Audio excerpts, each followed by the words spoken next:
Welcome to the Agronomy and Farm Management Podcast. I'm Amanda. And I'm Elizabeth. Thanks for joining us today. We can hardly believe it, but we've made it to our 100th episode. The idea of this podcast came during a whispered conversation Elizabeth and I had at another meeting, and 2 months later we were releasing our first episode. I think the conversation was, Amanda says, Elizabeth, have you ever wanted to host a podcast? I said, yeah, I've thought about it. And next thing you know, we're recording. Yeah, that was back in May of 2018, and we had no idea what we were doing.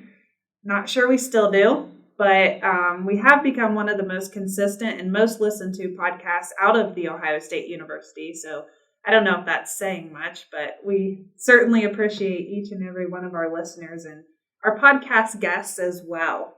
So today for our 100th, we wanted to do something a bit unique. So we've gathered some of our favorite guests that we've relied on frequently over the 4 years we've been doing this. Oh my gosh, 4 years. So anyway, first we've got our first ever and most frequent guest, Dr. Aaron Wilson. Welcome. Hi, Elizabeth. Hi, Amanda. Good to be back. And Dr. Mark Lautz has also contributed significantly as we try to tame weeds across Ohio. So welcome, Mark. Thanks. Hi, everyone. Glad to be here.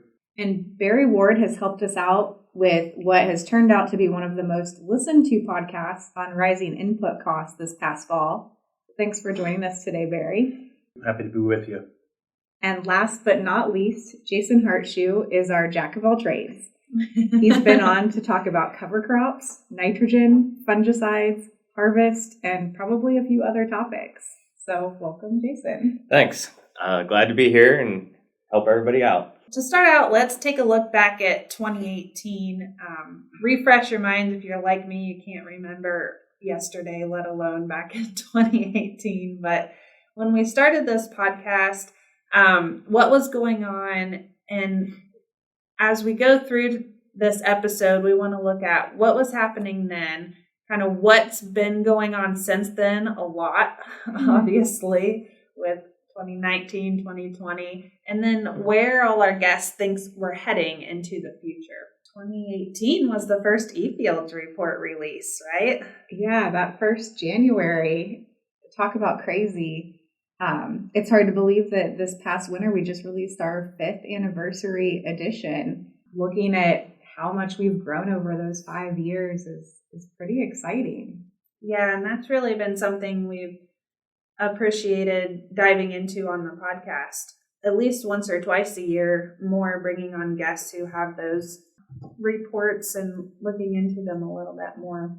In case you've forgotten, I know farmers don't tend to forget weather, but what was spring like in 2018? Yeah, certainly they don't forget the weather, especially when it's wet all the time. But yeah, that was really the word that year. 2018 ended up being the third wettest year on record, going back to 1895 in Ohio. The wettest conditions were really concentrated that year in that spring across the south and southwest portions of the state. Of course, the northwest portion had their fair share the following year in 2019. But yeah, 2018 started off wet, and that's kind of been the theme, wet early to mid-spring, and then all of a sudden we get that switch sometime in May, and that's what happened in 2018. It warmed up pretty quick in May and June, and we weren't done with the challenges, obviously. I mean, the summer was okay, and then we were challenged by some pretty wet weather in the fall. So already, just in the 2018 example, some trends that we've seen, obviously, over the last 4 or 5 years. Yeah, that's pretty true. Provided some challenges, I think, with weed control. What was going on in the world then of weed control? Well, I have an article on delayed burn downs and how to do those, and it seems like I can run that about every year now. Yeah. But I'm sure I probably ran it that year, which, involves it's wet, you can't get in, what do you do to deal with that? I think on a broader picture, we were 2 years into the canvas, so we were dealing with those issues. And then I don't think Enlist had taken off yet. We were still waiting for that really to take off, and then everything else was sort of ramping up. So we were kind of sitting in that Canva nightmare for a couple of years. Not us so much as some states further west, but that's what I recall. And I think we're on a trend for water hemp to increase and develop more resistance, and so that's sort of continual. So we were kind of sitting in the same place than we are now, with probably some other resistances identified. Yeah. Yeah, and Jason, you have a pretty good handle on cover crop, hay crop. Do you remember what that was like? I know we had a couple rough years for hay back then. Yeah, 18, there were sections of the state that had some challenges due to that wet spring, things getting froze out or flooded out. Looking into 19, 19 is really vividly rememberable. We lost an awful lot of hay acres there going into 19. You think about that cover crop front. Both of those years, there was some challenges of getting those cover crops killed and then figuring out how to plant into those.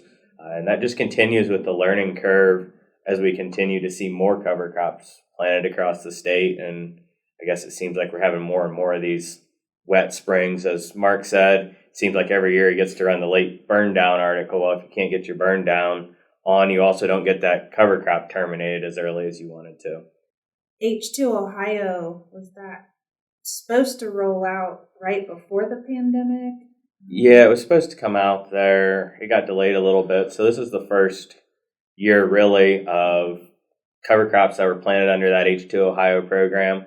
As we look back over the last 4 years, there's been some other programs. There's a hay buffer program and things that have came out from the state of Ohio to look into that water quality and improving that for Lake Erie. And each one of those programs is definitely exciting, but adds new levels of management on the farm and producers looking at different machinery, different operations to try to fit into those programs. And then weather delays always throw the best of intentions right out the window.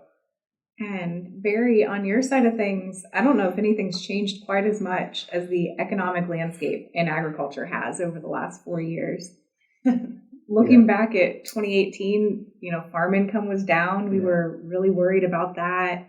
We were seeing a flattening, even a decline in input prices. Yeah, it's been quite a swing over the last few years. We look back at 2018, and I was looking back at our budgets and some of the numbers. And in that 2018 and 19, we were looking at sub $4 corn, for example, and soybeans that were regularly trading below $9 a bushel. So drastically different than where we are now, as you know. And looking at some of the input costs, fertilizer, for example, I was looking at the numbers, and anhydrous ammonia was roughly selling for $500 a ton, and now we're at about $1,500 plus. And MAP and DAP and potash, we're all about half of what we are now. So quite a different scenario. And then profitability too during those years was lower than what we're expecting this year. Yeah, it's crazy to see the trade-offs. Input prices are high, but so are commodity prices. So I'm curious to see how these cards are going to unfold this season and what profitability is going to look like and how guys are going to feel. Yeah, a $7 corn is going to cover up a lot of problems with higher input costs if we still maintain that price through the fall, and $14 plus soybeans. That pays for a lot of higher costs, but there's still a lot of concern because it's a lot of outlay. It's a lot of expense, and growers are going to have to find the money, and largely they have. And we've had pretty significant government payments over the last couple of years due to COVID-related issues. So they're pretty decent shape going into this time, but there's still a lot of concerns out there with these higher input costs that aren't really, done going up, I don't think. Come out with the bad news first. Yeah, sorry. It's not great. Jason, you kind of alluded to the prevent plant that we went through with that year lining up with when we had a lot of struggle with hay as well. You guys saw lasting changes in that, from that impacting farmers, the way that they approach planting cover crop use today? Yeah, there's, I think, not so much their approach to cover crops. A lot of the cover crop usage is driven by those government programs. There are some adopters that have really adopted that cover crop practice themselves.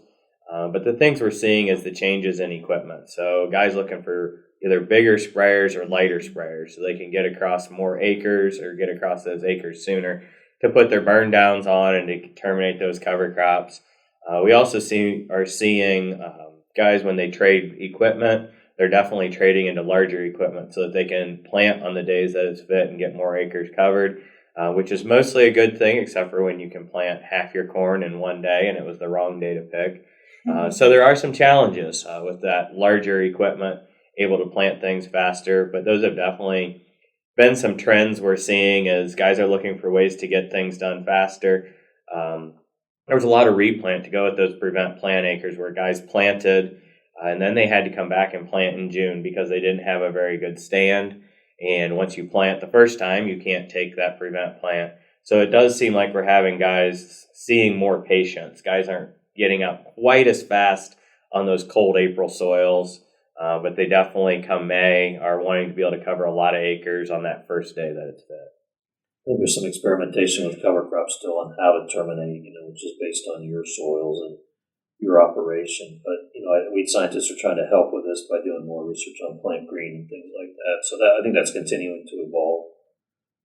But I think there's considerable experimentation needed by individual farmers on that for their operation, as well as whatever we can tell them, because we're only going to tell them about weed control for the most part and yield from our studies. So I would say that's a trend in there. And there definitely seems to be farmers doing more of that self-study, even on planting equipment. Because when it comes to planting green, have a lot of farmers that talk about it's a lot easier to plant green than plant into a wet noodle. But then they also have the challenge of some of our row cleaners and spike closing wheels and things that we really like to no-till turn into balls of cover crop.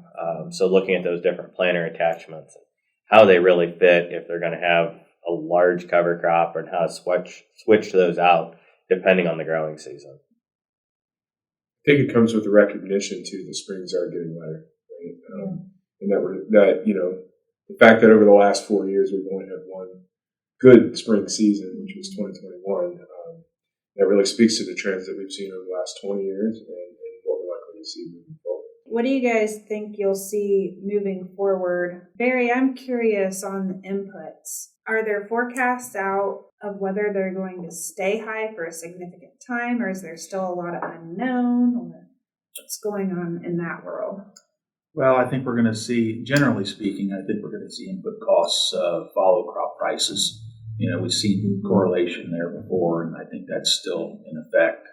I don't see that changing. Fertilizer in particular, effectively a commodity. We're competing for that globally. And as crop prices stay higher, farmers are going to just continue to use more, or at least the same. So demand driven largely, but there's some supply constraints too over the last couple of years that have been a problem. And now with the Russian invasion of Ukraine, that's added some other things, and China starting to withdraw some exports. So there's a number of things that are going on in that area. Then you add fuel and seed and chem. All of those things are kind of taking their direction from crop prices as well. Some of it's profit taking, from these companies. Some of it's simply just supply and demand issues that are causing these problems. So I think as long as we see $7 corn and $14 soybeans, we're in for probably some added increases here in the next year. Now, maybe not so much on the fuel side. We're already at $5 diesel, basically at the farm gate, so that's rough. And then we may start to see some of those things ease a little bit, but a lot of the other things, not so much. We're in a really mature chemical-use herbicide market. We have a lot of products that are off patent, and a lot of generic manufacturers, a lot of them out of China. So you would think we should be in a competitive. You would think prices would come back down, but I do agree there's some profit taking probably going on there. Yeah, taking advantage of the situation and the unknowns about supply constraint and shipping issues and all the COVID-related things. I think it's allowed people to maybe do more of that than they might normally have done. From the farm gate side, there's still loyalty to companies, but a lot more shopping around. Not just picking up the phone, calling one place and taking whatever glyphosate price that place has, but shopping around between multiple suppliers and trying to find the most reasonable price on chemistries and looking at those off-patent, non-name brand chemistries to try to put together an economical package for the farm. And we haven't even talked about farm machinery and all that. Some of the constraints that the automobile industry is seeing. It's the same thing across farm machinery and equipment. Talking to some of the dealers this winter, and some of the folks that are dealing with parts, as parts guys they're really having it rough, just sourcing stuff that they need for repairs. And they didn't see any real relief in the near term. They thought it was going to continue to be really tight. Yeah, Jason and I were just talking the other day. The used equipment market is insane right now. You can go to an auction and spend more on a 60 or 70-year-old tractor than what it costs brand new. It's available. Right, it's available, and there does seem to be more guys that are keeping spares of important equipment around. A spare tractor that's big enough to pull both the corn and the bean planter, maybe even a spare planter. Just they can't afford a down day anymore, and with it going from a down day to a down week when it comes to finding parts and not being able to find a tractor or a combine to rent, and that's making that used market even tighter and driving up those used prices. Or people want to keep an extra around for that day that they need it, so they can just go pull it out of the shed and run. I'm not sure 4 years ago we thought there would be things more chaotic than the weather, but certainly we've seen a lot of other things introduce that chaos. Yeah, it makes it really hard when you only have a couple days to plant and you have a breakdown. Right. You might not get another window for 2 weeks. Yeah, and often we talk about the changing weather patterns in terms of compounding the effects, right? And that's the thing is that, when all these other things are stable, then you can deal with the weather here and there. But when the weather variability is chaotic and you combine it with all of the other chaos in the markets and equipment, that Mark, we're seeing more water hemp move in. Certainly we see what's happened out west. Are there new technologies for weed control other than, 2,4-D and dicamba beans? I mean, where do you think that's heading? Because when I hear your presentations, I get a little concerned that we're going to run out of options pretty soon. I think it's interesting because we have great weed control technology now. Really, we're sitting in a sweet spot. I think you could take it back to the late 90s when, Roundup Ready beans first came out. So there's a lot of guys that have that available to them. We're doing a great job. I think we've seen our surveys and the surveys you all do for us have shown that, like ragweed and mare's tail populations are down on the whole. So when you drive around, I think you see more clean fields. You also have guys that don't invest enough or don't manage well enough. So they break things sooner. So I think our key thing on water hemp, especially for better managers, is, prevent it if you can, and then make sure you adapt to the right program. And then you're going to have escapes because it's the nature of that weed. And are they resistant? And will you start up the curve and start to burn out your options? I think the technology is coming. It's going to be an interesting landscape. I don't know if it's 10 years out or 15. And we've got the seed destructors that are going on combines, which are pretty effective. You've got electrocution units, which you would have to figure out how to use, and tram lines or whatever you're going to do to go out and take care of weed escapes. They're effective, at least to some degree. In terms of weed seed viability on a weed like water hemp, maybe not as quite as much as the seed destroyer. And then we have a whole nother avenue, which I think is coming, which is, I don't know how or exactly what that's going to look like, but drones and imagery and, we focus on escapes. Like, you can back that up into mid-season and say, okay, something like the Blue River technology means I'll be able to reduce my herbicide use. And I'm not really sure that'll replace sort of a blanket post-emergence application, but certainly for escapes, we have some other technologies coming. So I think it's going to be really interesting. I'm not sure how we're going to get there. And then you've got issues like, if I can find those weeds with a drone, what can I spray them with in August that works and is legal? So it's not there's not a simple solution there. Certainly you have things coming. But, the technology we have now with some good management and some late season scouting and some willingness to take out water hemp, I think you can make that technology last a long time. Guys don't rotate. I mean, and for water hemp, it develops metabolism-based resistance, so rotation's only, weed scientists don't really know what recommendation to make for that, honestly. We don't. It's going to happen. So, rotation only helps you so much, and a lot of guys don't rotate anyway. I think the other trend will be, you're probably going to see a bean that's got 2,4-D dicamba glufosinate. You're going to see beans that have everything in there, and you'll have that choice. We're still sort of wrestling with dicamba, but I think we've kind of figured out guys that do still use that, have figured out how to use that works for them. Probably the best way to say that. I was going to come back to the climate change just for a second, because we're still not adapting. That pattern is we've lost 5 working days in April and we can't plan. We're not adapting to that well enough in weed management, which is one of our key things. And the adaptation we talk about is putting $6 worth of herbicide out in the fall so you don't have a nasty burn down situation that gets worse. So that may be something that more people have to really think about. And that's up against the fact that we do have those more effective herbicide programs. So they will deal with a nasty burn down situation, but in a year when you can't get this product or this one double its cost, that's an expensive burn down. So I think there's some adaptation that needs to happen there. Yeah, I have a sneaking suspicion you'll be an upcoming guest, just judging by driving around and seeing how far behind people are on terminating cover crops and getting burned down done with the wet spring so far this year. Higher rates, more herbicides.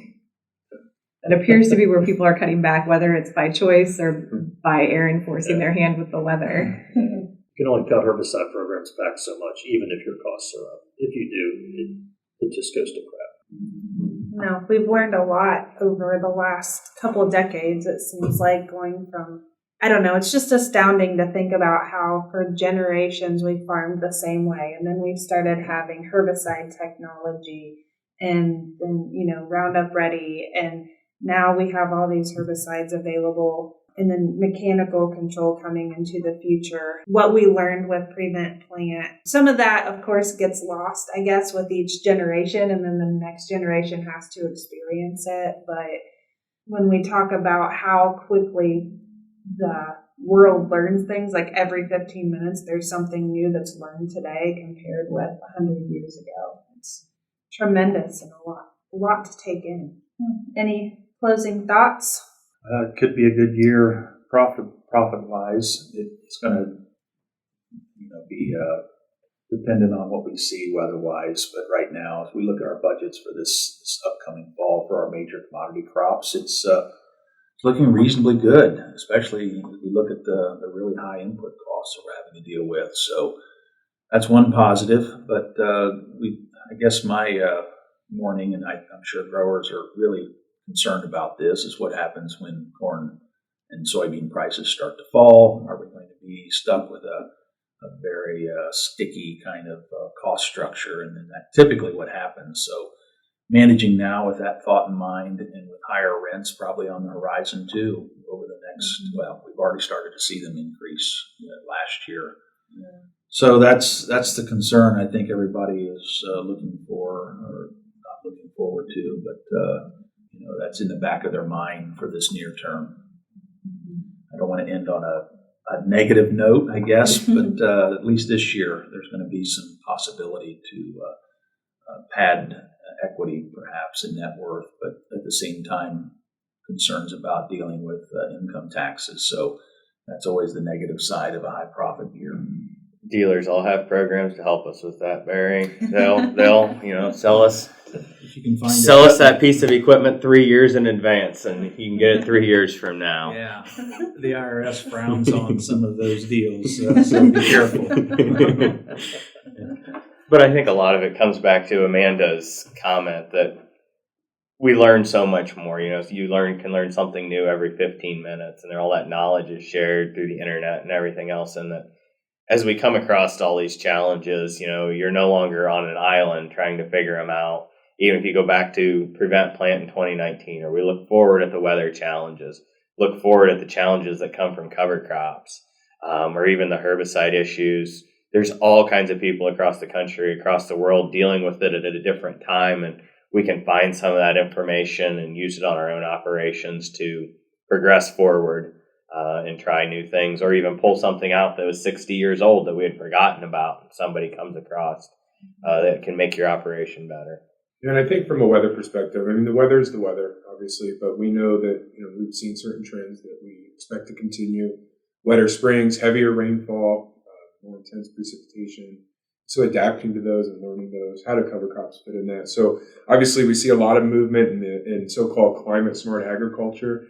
I think over the next 5-10 years, we're going to define what that really means. Right now, it's sort of this ambiguous kind of phrase that we use to say, hey, this is climate smart, or this is not. Well, we really need to quantify how much of a mitigating impact some of these techniques have, and the co-benefits, right? Improving soil, water quality, and farm profitability. And so I think that that's what we're going to see. I think as farmers continue to embrace these changes that we're seeing, how much more can we adapt? How much more can we take on and alter that farm management? There's your positive spin that counteracts Barry's.